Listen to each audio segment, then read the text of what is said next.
losing time, I'm fading fast. I just wanna make it last. Welcome back to my channel, this is Mansi Goyal.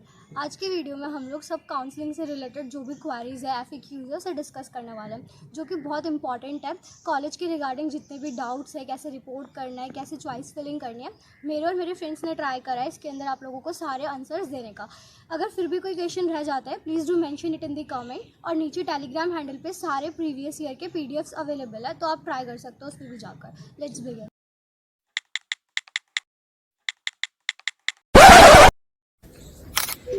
सबसे पहले आपको double eight start हो गई थी।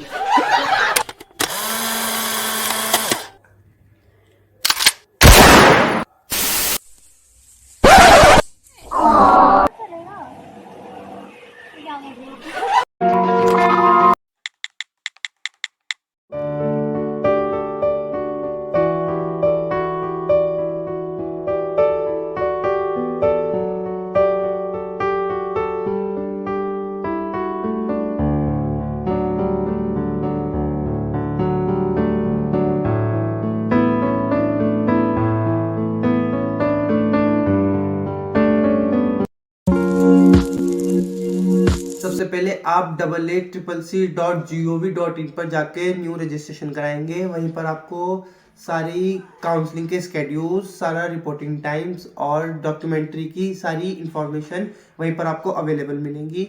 मान लीजिए अगर आपको ड्यू का कोई कॉलेज अलॉट हो जाता है, जैसे तिब्बत कॉलेज यूनानी एंड आयुर्वेदा का, वो अगर आपको अलॉट हो जाता है तो आपको उसके लिए FMSC पर जाके रजिस्ट्रेशन कराना होगा। देन उसके बाद आपको कॉलेज रिपोर्ट करनी है।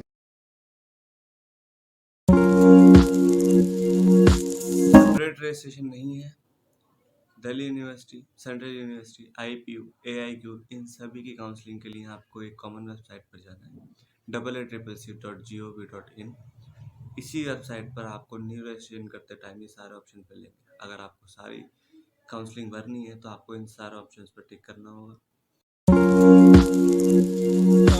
जब आपको FMS, ये जो आपको आयुर्वेदा की काउंसलिंग होती है AACCC की, अगर आपको ड्यू का कॉलेज अलॉट हो जाता है, इसके बाद आपको क्या करना है? इसके बाद आपको क्या करना है, FMSC.ac.in के आयुर्वेदा का जो भी सब डिवीजन है उसमें आपको क्लिक करना है। FMSC में जाके आपको जो वहाँ पे पेज खुलेगा उसमें आपको रजिस्ट्रेशन का फॉर्म होगा, आपको रजिस्टर करना है। आपको जैसे नॉर्मल कॉलेजेस के लिए ड्यू की वेबसाइट में आप रजिस्टर करते हैं, ऐसे ही आयुर्वेदा के लिए भी आपको पहले अपना एक यूज़र ID और पासवर्ड साइन इन करके बनाना होगा। फिर आप लॉगिन करके क्या करोगे, अपना ऑनलाइन फॉर्म भरोगे। उसमें आपकी जो भी डिटेल्स होती हैं वो सारी डलेंगी। डॉक्यूमेंट्स क्या क्या डलेंगे, डॉक्यूमेंट्स में आपको 10th की मार्कशीट, 12th की मार्कशीट आपकी, ये इंपॉर्टेंट है। आपकी कैटेगरी है तो आपकी कैटेगरी का सर्टिफिकेट, एक दिल्ली का प्रूवन कि आप दिल्ली डोमिसाइल हो, उसके लिए एक फॉर्मेट आपको वेबसाइट पे अवेलेबल है, जो कि आपको अपने स्कूल के लास्ट अटेंडेड जो प्रिंसिपल थे, ठीक है, दिल्ली के स्कूल के प्रिंसिपल जो थे, उनसे साइन करा के वो अपलोड करना होगा। और साथ में कुछ कुछ आपकी इमेज, आपके सिग्नेचर, ये सारी चीज़ें आपको अपलोड करनी होंगी। ये सब आप अपलोड करने के बाद सबमिट कर दोगे, और सबमिट करने के बाद आपको क्या है, उसकी पेमेंट करनी है। 1000 से 1500 की कुछ शायद पेमेंट होती है, वो डिपेंड करेगा, वहीं पे आपको दिख जाएगा पेमेंट जब होगी। तो आप पेमेंट करोगे, आपका सबमिशन सक्सेसफुल हो जाएगा। वहाँ से आप उसका प्रिंट आउट लोगे, और उसके बाद आप क्या करोगे, आप यूनानी एंड तिब्बत कॉलेज में आके रिपोर्ट करेंगे उस प्रिंट आउट को लेके, और अपने सारे जो भी डॉक्यूमेंट्स आपको प्रीवियस क्वेश्चंस में जो भी बताए गए हैं वो सारे लेके आएंगे।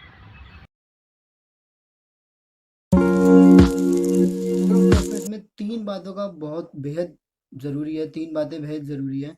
पहली, आप प्रीवियस ईयर की कट ऑफ देखें कि पिछले साल क्या कट ऑफ रही, किस कॉलेज की क्या कट ऑफ रही, और टॉप 10 यूनिवर्सिटीज़ देखें BAMS में कि किस सबसे हाईएस्ट से लोवेस्ट, और उसी रेंज में आप ऑर्डर करें अपने कॉलेजेस को। सेकंड, आपके घर के पास हो वो कॉलेज, जो टॉप की यूनिवर्सिटी हो वो घर के पास हो। आपके लोकेशन, आप लोकेशन वेरी इंपॉर्टेंट है कि आपको डेली ट्रैवल करना पड़ता है, और किसी दूसरी स्टेट में जाओगे तो आपको वहाँ का वेदर, क्लाइमेट, या फिर आपको जो भी खान पान अच्छा ना लगे, तो इसलिए वेरी इंपॉर्टेंट सेकंड पॉइंट है कि आपकी लोकेशन आपके घर के पास हो वो कॉलेज, जो टॉप की यूनिवर्सिटी है जिसमें आप लेना चाहते हैं। थर्ड पॉइंट, उसकी फ़ीस कम हो, क्योंकि हर एक बच्चा अफोर्ड नहीं कर सकता, तो इसलिए बेटर है कि आप कम फीस वाला देखें। तो इसलिए ये 3 बातें होती हैं जो कि बहुत इंपॉर्टेंट है। फर्स्ट, आप टॉप की यूनिवर्सिटीज़ देखें, प्रीवियस ईयर कट ऑफ कितनी थी, हर कॉलेजेस की चेक करें और टॉप 10 यूनिवर्सिटीज़ को सीक्वेंस वाइज लगाएं। और सेकंड, आपके घर के पास हो वो, और थर्ड, उसकी फ़ीस कम हो।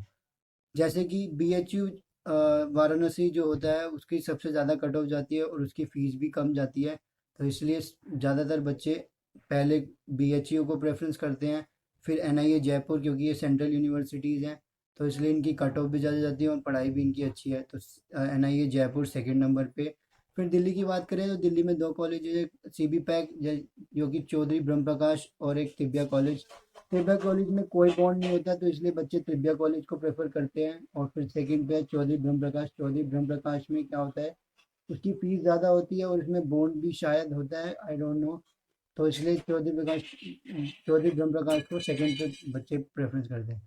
तो ये 4 का मैंने आपको बताया कि पहले पे BHU, तो दूसरे पे NIA जयपुर, तीसरे पे आप जामनगर वाला दे सकते हैं, जामनगर वाला भी अच्छा कॉलेज है गुजरात में जो है, और चौथे पे कोलकाता वाला भी टॉप की यूनिवर्सिटीज़ है। उसके बाद दिल्ली की 2 यूनिवर्सिटीज़ हैं, एक CB पैक्स मतलब चौधरी ब्रह्म प्रकाश, और दूसरा Tibbia college.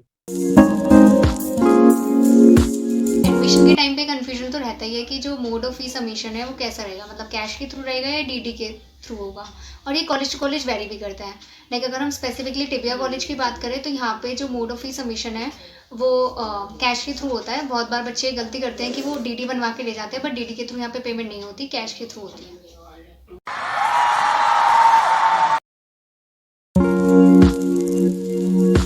First round counselling में आपको फ्री एग्जिट मिलती है कि अगर आपको तिब्बिया कॉलेज अलॉट हो रहा है और आप एडमिशन नहीं लेते हैं तो आपको फ्री एग्जिट मिलती है। लेकिन आप सेकंड राउंड, थर्ड राउंड या मॉपअप राउंड में एडमिशन लेते हैं और आपको अलॉट कॉलेज होता है और यहाँ पे एडमिशन नहीं लेते हैं तो आपकी सिक्योरिटी मनी स्नैच हो जाएगी। यहाँ पे कोई बॉन्ड नहीं है और ये कॉलेज अच्छा है।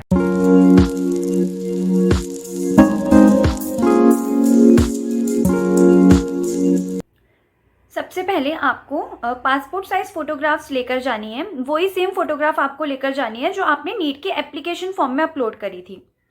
अब जो भी मैं डॉक्यूमेंट्स बताऊंगी वो सारे डॉक्यूमेंट्स आपको ओरिजिनल और उनकी फ़ोटोकॉपी सेल्फ अटेस्टेड होनी चाहिए, ठीक है। ये सब आपको लेकर जाना है। डॉक्यूमेंट्स में सबसे पहले आपको नीट का स्कोर कार्ड और नीट का एडमिट कार्ड, ये दोनों लेकर जाने हैं।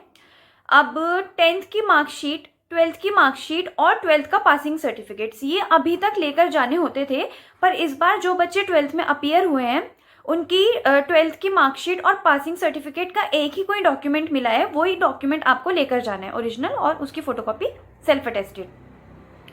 इसके बाद आधार कार्ड भी आपको लेकर जाना है, ओरिजिनल वो देखेंगे और फोटोकॉपी वो अपने पास लेके रख लेंगे, बाकी सारे डॉक्यूमेंट्स वो ओरिजिनल अपने पास लेकर रख लेंगे। अब अगर आपकी कोई भी कैटेगरी है जैसे कि SC, ST, OBC, PWD या EWS, कोई भी कैटेगरी है तो उसका रिस्पेक्टिव सर्टिफिकेट आपको लेकर जाना है, ओरिजिनल और फोटोकॉपी। अब एक इम्पॉर्टेंट डॉक्यूमेंट है www.fmsc की वेबसाइट पे जो अवेलेबल है, एक परफॉर्मा, वो आपको निकलवा के अपने स्कूल के प्रिंसिपल से साइन करवा के लेकर जाना है। ये एक इम्पॉर्टेंट डॉक्यूमेंट है। और अगर आप एक ड्रॉप ईयर स्टूडेंट हो और उसके बाद मतलब 1 साल 2 साल या कुछ ड्रॉप लेने के बाद आप एडमिशन ले रहे हो तो एक गैप सर्टिफिकेट बनवा के देना मैंडेटरी है। किसी भी HDM ऑफिस से गैप सर्टिफिकेट बनवा के वो देना कंपल्सरी है। अब बचा कैरेक्टर सर्टिफिकेट। जब आप 12th से पास आउट होते हो तो आपको बहुत सारे डॉक्यूमेंट्स मिलते हैं, उसमें एक कैरेक्टर सर्टिफिकेट भी होता है। तो अगर आपने अभी 12th करी है और उसके बाद आप BAMS में एडमिशन ले रहे हो तब तो आपका वही कैरेक्टर सर्टिफिकेट वर्क करेगा। पर अगर आप एक ड्रॉप ईयर स्टूडेंट हो और 1 साल या कुछ ड्रॉप लेने के बाद आप एडमिशन ले रहे हो तो आपका वो जो कैरेक्टर सर्टिफिकेट है वो आपको रिन्यू करवाना पड़ेगा, पुराना वाला कैरेक्टर सर्टिफिकेट नहीं चलेगा। Thank you for watching this video. I hope कि आपको सारे क्वेश्चंस के आंसर मिल गए होंगे, बट अगर फिर भी कुछ रह जाता है तो please do mention it in the comment section. Like, share and subscribe and stay tuned.